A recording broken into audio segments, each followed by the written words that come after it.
আয়েশা, কখন তুমি আমার উপর রেগে থাকো আর কখন খুশি থাকো সবটাই কিন্তু আমি টের পাই। আম্মাজান আয়েশা অবাক হলেন, কি করে টের পান?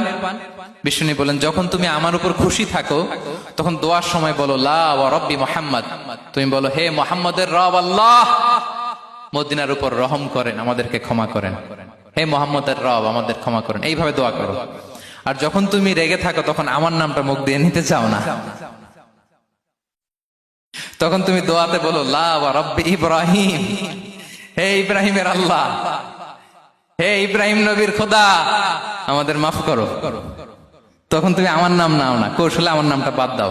আমাদের আয়েশা বলেন, ইয়া রাসূলুল্লাহ মা আহজুরু ইল্লা ইসমাক, নবী হে আমি তো আপনার নামটাই শুধু মুখ থেকে বাদ দেই, আমার হৃদয় থেকে তো কখনো আপনারে বাদ দিতে পারি না। এটা ঠিক, তখন রেগে থাকি, আপনার নামটা মুখে নেই না, কিন্তু হৃদয় থেকে তো আপনাকে সরাতে পারি না। সুবহানাল্লাহ।